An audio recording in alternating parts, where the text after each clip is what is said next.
Bonjour à tous et à toutes et bienvenue une fois de plus sur la chaîne du pouvoir de la conscience. J'espère que vous allez bien, j'espère que vous passez une excellente journée et que vous prenez grand soin de vos conversations internes. Aujourd'hui, un podcast que j'ai intitulé « La création est un travail interne ». Aujourd'hui, je vais m'appuyer sur une des conférences de Neville Goddard intitulée « Changer le sentiment du moi » ou « Changer le sentiment du je ». Donc en général, on arrive à Neville pour le désir et beaucoup de personnes restent bloquées 2, 3 ans ou voire encore plus. Je sais parce que je suis passée par là aussi. Mais ce qu'on doit comprendre, c'est que la loi de l'assomption, ce n'est qu'une partie de ce que Neville enseigne. On reste sur le j'assume, on connaît tous le tu es déjà à la Barbade d'Abdullah, mais vraiment ce que Neville enseigne est beaucoup plus profond, c'est-à-dire on parle de la loi de la conscience.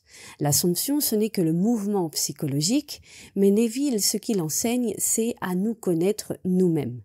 C'est-à-dire en premier on doit reconnaître l'être que nous sommes réellement, quelle personne on est en train d'être, quelles sont nos pensées, nos croyances, et après, une fois qu'on se connaît, on peut changer et on peut commencer à se transformer.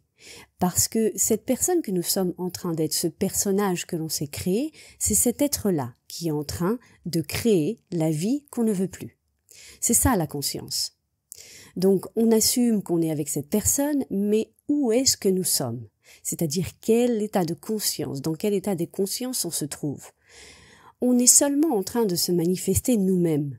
Et il y a le passage de la Bible qui le dit très bien, je crois que c'est Jean 14, 6, « Nul ne peut venir à moi si le Père qui m'a envoyé ne l'attire ». Donc, beaucoup de personnes pensent qu'ils manquent de foi.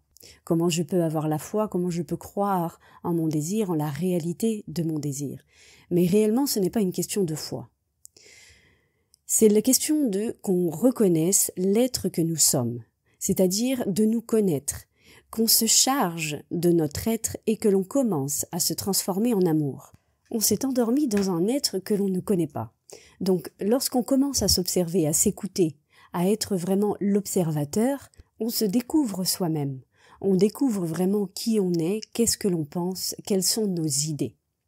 On assume la faim, mais on ne fait pas attention à l'être que nous sommes. On ne se connaît pas, on ne prend pas le temps de se connaître, de s'écouter. Si on ne change pas d'état de conscience, c'est-à-dire entièrement, si on ne s'observe pas, si on ne sait pas la personne que nous sommes en train d'être, si on ne prend pas soin de soi, le désir, il va repartir. Ce que l'on voit, c'est un reflet de l'être que nous avons créé, avec lequel on s'est identifié. Mais quand est-ce qu'on va se prendre en charge ? On est la seule chose qui est en train de se manifester et celui qui est en train de se charger de ça pour le moment, c'est l'ego. Lorsqu'on est en train de souffrir pour une personne, quand on a besoin, lorsqu'on est désespéré, lorsqu'on souffre, on doit se demander mais pourquoi je souffre ? Pourquoi je suis en train de me rendre esclave, par exemple, de courir derrière quelqu'un ? Quelle est cette partie de mon être qui est en train de me rendre esclave ? Quelle partie de moi souffre ? Quelle partie de moi a besoin de l'autre ? Quelle partie de moi se sent abandonnée, se sent non aimée, etc. Et ça, la seule manière de le découvrir, c'est s'observer, se connaître soi-même. Et on vous dit d'aller à la fin, non ? D'imaginer la fin et d'avoir la foi. Mais la foi en quoi ? On doit avoir foi en l'être que nous sommes, mais on ne se connaît pas pour avoir la foi. On continue peut-être à chercher la formule magique, à sauter de vidéo en vidéo, je sais, je l'ai fait. Mais c'est pas une question de foi. Parce qu'on croit que la personne va revenir, on met toute notre attention sur ça, et effectivement elle revient, mais elle repart car on n'a pas bougé d'état d'esprit. On continue d'avoir besoin, de courir, de vouloir changer l'autre. Et ça, le fait de vouloir changer, c'est le contrôle. Et le contrôle, c'est l'ego. Qu'est-ce qu'il y a en moi qui fait que je cours après l'autre ? Pourquoi je ne me sens pas complet ou complète ? Pourquoi je suis obligée de dépendre ? Parce que c'est très désagréable d'avoir cette sensation de dépendance de l'autre. Alors je mets toute cette attention sur moi. On apprend à se connaître, on s'écoute, on se découvre. Posez-vous des questions. Pourquoi avez-vous ce besoin et cette nécessité ? Et toute cette attention que vous êtes en train de porter sur l'extérieur, portez-la sur vous-même. Parce que votre monde interne est projeté à l'extérieur, donc pourquoi vous voulez changer le monde extérieur? Donc on porte l'attention sur soi. J'apprends à me connaître, je m'écoute, je me découvre. Parce que vous serez surpris, et je vous le dis par expérience, vous serez surpris de voir que même la personne que vous aimez le plus, vous le jugez. Je découvre ce que je me dis, je découvre cet être avec lequel je me suis identifié et qui me contrôle. Je deviens l'observateur. Nul ne vient à moi si mon père ne l'attire. Ce moi, ce je, ce père plus grand que moi, que ce petit personnage, cette enveloppe charnelle, c'est ça qui manifeste et qui projette ma vie. Et comment je les nourris? Je les nourris de quoi? Donc je dois donc découvrir avec qui ou avec quoi je me suis identifié pour me rendre compte que ce que je vois a été créé par cette identification. Et une fois que j'ai observé, que je me suis rendu compte, je change en amour. Je vous assure, je vous promets, que lorsque vous devenez l'observateur, tout est beaucoup plus facile. Vous vous sentez libéré, vous sentez que vous n'avez pas de charge émotionnelle, vous comprenez. Mais vous ne comprenez pas par l'intellect, vous comprenez par l'expérience, et ça je vous l'assure, parce que c'est ce que je suis en train d'expérimenter. Et donc, quand Neville nous parle en profondeur dans cette conférence de ce que l'on doit faire, il ne parle pas de l'assomption, il parle de la conscience. Donc maintenant je vais vous lire une partie de cette conférence et il nous dit comment nous allons changer le moi. Neville dit « Maintenant, comment allons-nous changer le moi ? Tout d'abord, nous devons découvrir le moi actuel et cela se fait en observant notre être sans juger. Cela révélera un être qui vous laissera perplexe. Vous serez totalement, je ne dirais pas terrifié, mais peut-être gêné d'admettre que vous n'avez jamais connu une créature aussi primitive. Vous ne pourrez pas croire que c'est cet être avec lequel vous avez marché, que vous avez protégé, que vous avez excusé et justifié. Ensuite, vous commencez à changer cet être à travers l'observation non critique, et vous découvrez cet être sous un autre angle. Ce que dit Neville ici, c'est ce que je suis en train de vivre. L'observation non critique que j'utilisais déjà avant, je vous en ai déjà parlé, mais là d'une manière beaucoup plus intense parce qu'on sait très bien que la conscience s'élargit et plus on pratique cette auto-observation non critique, plus ça devient facile. Et je vous assure que cet être, ce personnage que l'on s'est créé, on le voit d'une autre manière. Et l'acceptation de cet être par l'observation se fait naturellement. Je vous assure, parce que c'est ce que je suis en train d'expérimenter et je ne pensais vraiment pas que c'était aussi facile, entre guillemets, d'accepter mon être, d'accepter ce personnage juste avec l'observation. Je continue avec la lecture. Donc ensuite, vous commencez à changer cet être à travers de l'observation non critique et vous découvrez cet être sous un autre angle. Car l'acceptation de son propre être est l'essence du problème moral du monde. C'est l'exemple de la véritable observation de la vie, car c'est la seule cause de tout ce que vous observez dans votre monde. Votre description du monde est une confession de votre propre être que vous ne connaissez pas. Vous décrivez un autre, vous décrivez la société, vous décrivez quoi que ce soit, et votre description de la chose que vous observez révèle qui vous êtes vraiment. Alors d'abord, vous devez accepter cet être en vous. Lorsque cet être est accepté, vous pouvez commencer à changer. Alors peut-être vous me demanderez comment on peut accepter cet être. Je vous assure que j'ai déjà essayé par plusieurs moyens d'acceptation, d'essayer de m'accepter d'une manière un peu forcée, on va dire. Mais depuis que je pratique l'observation non critique, mais vraiment de plus en plus fréquemment, je ne sais pas s'il y a eu un déclic qui s'est fait dans le fait que quand je m'observe d'une manière non critique, je sais que c'est l'être que j'ai créé, c'est-à-dire ce personnage que j'ai créé, cet ego qui était en train de me contrôler, etc. Je sais que je ne suis pas cette personne et que je peux changer ce personnage. Mais je sais aussi que pour changer ce personnage, je dois me connaître, et je dois me connaître en profondeur. Et il y a quelque chose d'autre aussi, c'est ne pas se comparer aux autres. Donc vous voyez des vidéos peut-être manifestes en 3 jours, en 30 secondes, fais ça, mettons, bref. Mais oui, il y a des personnes qui n'ont pas la même souffrance. Ce n'est pas la même chose pour une personne de 20 ans peut-être, qui n'a connu qu'une déception amoureuse, qu'une personne de 50 ans qui a connu 2 mariages et qui a souffert tout au long de sa vie. Donc soyez indulgents avec vous-même, ne vous comparez pas, et la seule chose qui devrait vous préoccuper, c'est de vous connaître et de retirer les différentes couches, on va dire, de souffrance et les changer en amour. Donc vraiment pratiquez la bienveillance envers vous-même. Et vous ne pouvez pas changer la structure de votre esprit si vous ne vous observez pas. Parce que si vous ne vous observez pas d'une manière non critique, et là je vais vous citer une phrase que dit Neville dans cette même conférence, toute tentative de changer le monde extérieur avant de changer la structure interne de son esprit est en vain. Autre chose que je voulais vous commenter aussi sur Neville Goddard, mais que personne ne mentionne ou très très peu de personnes. Neville Goddard a étudié pendant 5 ou 6 ans avec Abdullah, bien sûr, avant de commencer ses conférences. Alors, on connaît tous Abdullah pour la fameuse phrase « Tu es déjà la Barbade ». Mais une autre phrase que cite Neville dans cette conférence est beaucoup plus importante. Avant de commencer à donner des conférences, Neville Goddard a étudié.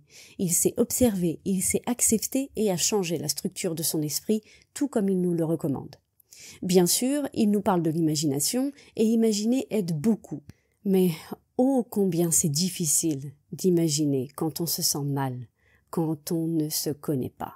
Et je sais parce que je parle par expérience. Abdullah lui a dit, et je cite de cette même conférence, donc changer le sentiment du moi, « Neville, tu dois d'abord commencer par toi-même. Trouve ton propre être, ne sois jamais honteux de l'être que tu es. Découvre-le et commence à changer cet être. » Donc vous voyez que Neville, ce n'est pas seulement l'Assomption. L'Assomption, ce n'est qu'une partie. Le plus important, c'est de comprendre par l'expérience, par l'application de la conscience. Et pour cela, vous devez être l'observateur de vos pensées le plus possible, mais sans juger. Juste observer, pratiquer. Pratiquer. Si c'est un peu difficile au départ, ok, c'est pas grave. C'est comme si vous étiez en train d'apprendre une nouvelle pratique, comme on apprend un instrument, comme on apprend. Ok, donc juste observer, ne pas juger, je vous assure, hein, vraiment, je vous assure que c'est incroyable. Petit à petit, votre conscience va s'élargir. Vous allez vous demander, mais qu'est-ce que je suis en train de me dire? Pourquoi je doute? Quelle partie de moi souffre? Ou quelle partie est désespérée? Mais je vous dis que si on ne fait pas ce travail, on n'aura jamais la vie que l'on désire. Et je m'inclus à l'intérieur, je ne dis pas vous, je dis on, parce que vraiment. Parce que la bataille, elle est à l'intérieur. J'aime pas trop le mot bataille, mais j'ai pas trouvé autre chose. On observe l'ego, on observe tout ce qu'il juge, tout ce qu'il dit. Et sachez que ce n'est qu'une construction erronée de la vie. Quelque chose qu'on a construit parce qu'on ne savait pas. Parce qu'on n'était pas conscient. Parce qu'à un moment, on s'est senti d'une telle ou telle manière et voilà, c'est ça qui a créé ce désordre émotionnel, on va dire entre guillemets. Ce n'est qu'un point de vue répété, un sentiment, et cet ego va continuer à nous contrôler si on ne se rend pas compte de ça. Cette loi, c'est vraiment la loi de la liberté, du libre arbitre. Alors le libre arbitre pour qui? Pour nous. On s'est laissé contrôler par l'ego pendant beaucoup de temps. Mais on a la liberté de changer d'idée. Donc écoutez ce qu'on se dit, écoutez ce personnage et consciemment, sachant que cette fois on choisit, changer toutes les choses en amour. Et c'est facile en fait de changer les choses en amour parce que c'est juste le regarder d'une manière positive. C'est-à-dire, c'est pas spécialement, ok, si je pense ça, qu'est-ce que je dois penser, etc. Non, par exemple, je sais pas, si vous voyez quelqu'un dans la rue, vous êtes en train de le juger par son apparence, ok, vous vous rendez compte, ne jugez pas ce que vous êtes en train de vous dire. Ok, vous laissez passer. Comme quand quelqu'un vous dit quelque chose que vous aimez pas, vous l'ignorez. Vous faites la même chose. Vous l'ignorez et vous changez. Ou vous ne changez pas au départ. C'est pas trop grave. Juste, c'est vraiment d'apprendre l'application de l'auto-observation.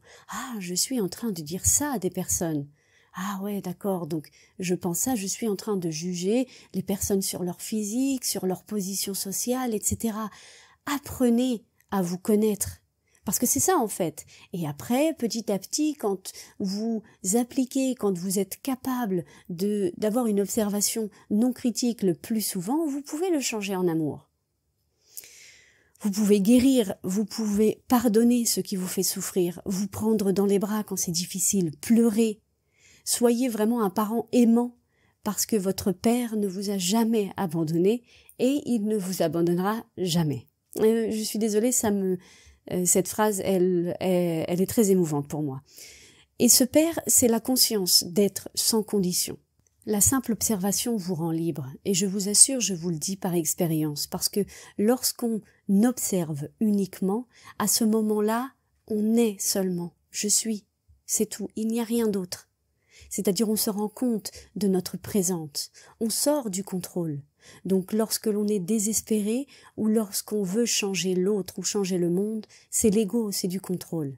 Donc il faut apprendre à s'écouter, à s'auto-observer. Appliquer, pratiquer, comme si vous êtes en train d'apprendre quelque chose, mais je vous assure vraiment que ça en vaut la peine.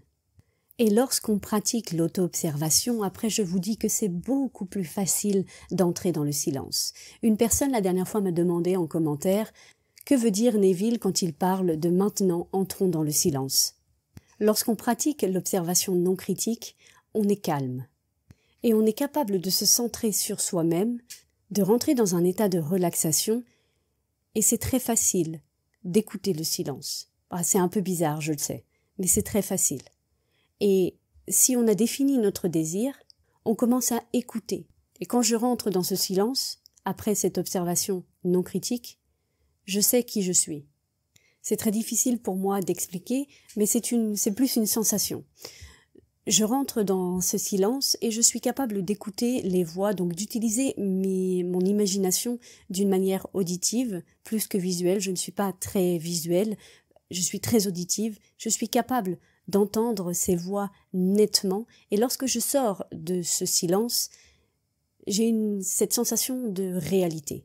Et je me souviens, ça reprend un petit peu la vidéo que je vous ai mise sur l'élève de Neville Goddard, Lindell, qui nous parle donc du silence, c'est-à-dire, et il nous raconte que lui, pour entrer dans ce silence, ce qu'il faisait, c'était de se mettre dans sa salle de bain, de mettre des bouts de papier toilette dans ses oreilles pour vraiment ne plus rien écouter et se concentrer sur son intérieur.